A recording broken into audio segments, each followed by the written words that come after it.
Here's your wrestling news for March 17th, 2021. If you like what you're watching, smash that like button and give us 1,000 likes or more. Mcintyre drops an F-bomb and attacks AEW Revolution Explosion. Asuka provides major update on her health. Jim Cornette takes an all-new direction about Miro's comments.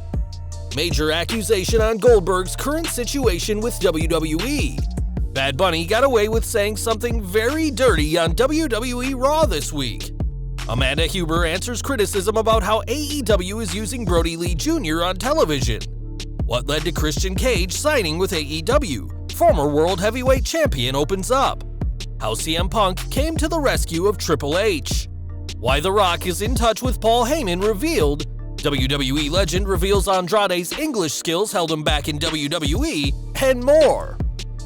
We're starting today with WWE, which has been a PG product, but as fans and superstars know, anything can happen on live television.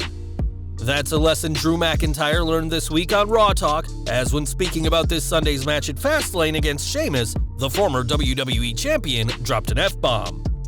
It's a word WWE definitely didn't want fans to hear, and fortunately, someone was ready with the censor button. And thanks to a 7-second delay, the word in question was censored before it was heard by fans. Though the F-bomb was censored, everyone on the panel sold the profanity, and McIntyre quickly apologized, saying he's Scottish and sometimes gets carried away. It's unclear at this time if McIntyre will be fined or face any sort of punishment for this slip-up, as this is the kind of language WWE doesn't want to hear from him ahead of WrestleMania, but it goes to show that Raw Talk is an unscripted show. McIntyre's profanity wasn't the only interesting thing he said this week, as on Raw, he took a shot at AEW. During his promo, the Scotsman spoke about the guarantees MVP had made, saying that it's dangerous to do that in wrestling, as failing to deliver can get fans upset and sparks fly. This is a reference to AEW's recent deathmatch at Revolution, which disappointed fans with their underwhelming explosion, though it's possible that the line wasn't directed at the opposition at all. It's just as likely that it was, and fans cracked the code. And whilst AEW references WWE in far less subtle terms on a weekly basis, this time it was McMahon's company who got to laugh. This week's Raw also saw the return of Asuka after the Raw Women's Champion suffered a concussion and broken tooth while facing Shayna Baszler. That concussion caused Asuka to miss a month of action, and she's still not fully recovered from that kick. In a message to Now Voice, the Empress revealed that she has temporary teeth in, and it'll take her 6 months to fully heal. Who Asuka faces at WrestleMania has yet to be confirmed, as although Charlotte Flair is the favorite, she's also received challenges from Dana Brooke, Mandy Rose, and Peyton Royce. And whoever her opponent is, Asuka will have to be extra careful with her temporary teeth. We know that there are plans for 45,000 fans to pack Raymond James Stadium on each night of WrestleMania to watch the show live, but getting tickets ready for sale is proving easier said than done. That's according to Fightful Select, who are reporting that the ticket situation is, quote, a mess, and has been since early March. Tickets for WrestleMania were supposed to have gone on sale this week before WWE confirmed that wouldn't be happening, and the plan now is for tickets to be sold next week. It's also been reported that Vince McMahon has softened his stance on cardboard cutouts, and that if 45,000 seats are sold per night of WrestleMania, that leaves 20,000 seats to be filled with stand-ins. WrestleMania will be the first time in over a year WWE has sold tickets to fans, and it's clearly taking WWE a while to relearn how to do just that. Even with these issues, WrestleMania will be WWE's biggest show of the year, but this year's show will face some competition. On April 10th, night 1 of WrestleMania, Impact Wrestling will host Hardcore Justice on Impact Plus, and we'll have to see how the show fares against WWE's first event in over a year with live fans. Recently, Jim Cornette made headlines with his usual shtick of insulting female wrestlers, this time Penelope Ford, and his comments didn't sit well with Miro. In response, Miro said he'd come like God's wrath on the controversial wrestling personality, a comment that Cornette addressed on his Drive-Thru podcast. After discussing Miro's remarks in detail, Cornette said the threat sounded vaguely sexual and questioned if Miro had been making, quote, some of them Lars Sullivan videos. Obviously, Cornette isn't taking Miro seriously and isn't sorry if he upset people with his comments, and really appreciated trending all night because of the awful things he had to say about some on the AEW roster. Back to WWE now, and Goldberg hasn't appeared since his Royal Rumble loss to Drew McIntyre, though we know he has at least one more match on his contract this year. One man who knows the former Universal Champion is Eric Bischoff, who was responsible for signing Goldberg to WCW, and during Insight with Chris Van Vliet, Bischoff said the reason Goldberg is still around isn't for the love of the fans. He said, "Goldberg's doing it for the money, come on. This is not love of the business or love to get out there and perform. In my opinion, sorry Bill, you and I aren't close friends, but we are friends. And if what I'm saying, Bill, offends you, then I apologize because I don't mean it to, but come on, dude, do you think he's doing it for the fun, or do you think he's doing it for the money?" Bischoff added that this isn't a bad mindset for Goldberg to have, saying, "If I had the ability at Bill's age and look the way Bill did and someone gave me a 7-figure check to work 5 minutes, come on, let's be honest with ourselves and not bust anybody's balls over this. Anyone would do it." We very much doubt that Goldberg will admit to only being in WWE for the money, as he's spoken plenty of times in recent years about how much the fans mean to him, but according to Bischoff, fans can still expect to see the Hall of Famer as long as Vince McMahon's checks continue to clear. At this Sunday's Fastlane pay-per-view, Randy Orton will face Alexa Bliss in a rare intergender match between two very capable superstars. Now, the two have continued their feud on social media, as Orton posted a photo of him RKOing Bliss on Raw a few weeks ago, which Bliss responded to by sharing her own photo, which sees her standing proud as Orton writhes in pain on the mat, black ooze spewing from his mouth.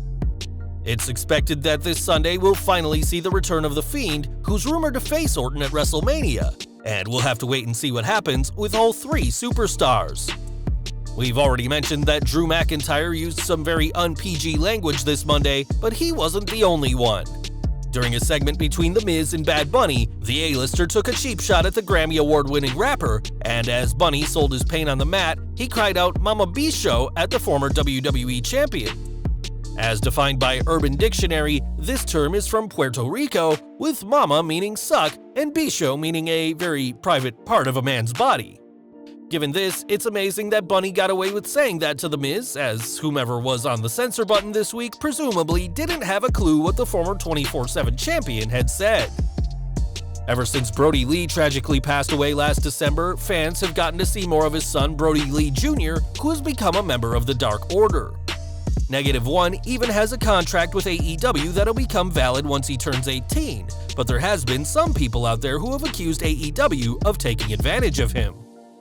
This week, Amanda Huber, Brodie Jr.'s mother, addressed those who have said AEW is using them for their own gains, saying, "The use of the word exploitation, it's disheartening. Our world crumbled. AEW has helped us pick up the pieces."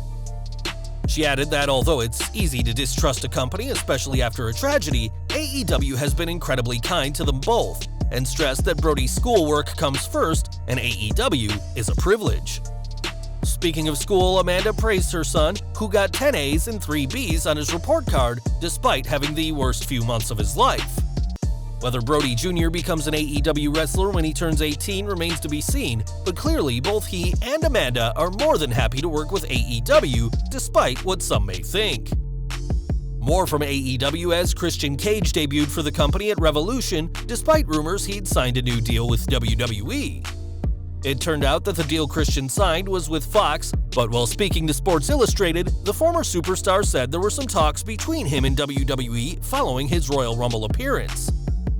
"There were some cordial talks, and I can't really elaborate beyond that. I'm not sure where their heads were at creatively. When I left in 2005, I was kind of pigeonholed into a certain spot, and that wasn't going to change unless I changed it myself. So I bet on myself. I knew that I had the talent, and I was confident in my ability. I wasn't content with where I was at, and I knew I had more to give." Christian is looking to prove how much more he has with a promise to outwork everyone, and given that he already has his sights set on the AEW World Championship, it seems the jump to AEW was the right call. In 2010 and 2011, CM Punk and Triple H had a handful of interactions on TV, and they didn't all go swimmingly for the King of Kings. That's according to Doc Gallows, who was part of Punk's Straight Edge Society in 2010 and spoke during Talkin' Shop about a time when the game forgot his lines. The story goes that when Punk and Triple H were going back and forth, the latter had to ask Punk what his line was, and Gallows said that even top guys have a hard time remembering all their lines. Thankfully, Punk was able to help Triple H out and feed him his line, and being able to remember lines, even those that aren't yours, probably helps Punk in a big way on the set during his acting gigs. More AEW news, as plenty of WWE names have joined the company, but Booker T isn't one of them. On his Hall of Fame podcast, the two-time Hall of Famer discussed AEW Dynamite and said that the company is being too much like WCW, signing big names from other companies to lucrative contracts. It's hard to argue with that, as AEW has signed legends like Sting, Paul White, and Christian to multi-year contracts, with Christian already looking to challenge for the AEW World Championship. This all does seem pretty similar to WCW's tactics, as they signed everyone they could from WWF during the Monday Night Wars, and hopefully AEW listened to Booker's advice to stick to focusing on younger talent. Booker's criticisms of AEW doesn't mean WWE is faultless when it comes to booking though, as Andrade has struggled on the main roster ever since Paul Heyman was removed as Raw's executive director. Last week, the former NXT champion was denied his requested release, and on his show, Booker discussed what's missing from El Idolo's repertoire. He said, "He's special, he's extraordinary. If he worked on his English as much as he worked on his work in the ring, he'd be a star right now." Booker added that Andrade's English skills are the one thing that holds him back, and whilst the former champion has tried to improve his speaking skills in WWE, it seems that the former NXT champion has given up waiting for anything bigger in Vince McMahon's company. One man who has no problem being the focus of WWE is Roman Reigns, who is currently scheduled to face Edge at WrestleMania, but now a long-awaited dream match may be happening soon.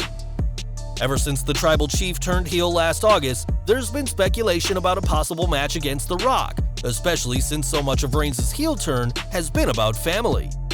While speaking to Give Me Sport, Reigns' special counsel Paul Heyman said that there's a long list of people who want to face the Universal Champion, and he's even spoken to The Rock about it. Crossover celebrities in their prime would love to step into a WrestleMania ring with Roman Reigns. It's not just Dwayne Johnson, The Rock is one of many. With Daniel Bryan on his schedule for this Sunday and Edge at WrestleMania, Roman Reigns is used to facing top names in WWE, and now we know that the Brahma Bull has at least considered stepping in the ring with the head of the table. And we're ending with tonight's St. Patrick's Day Slam edition of AEW Dynamite, which has received some major hype.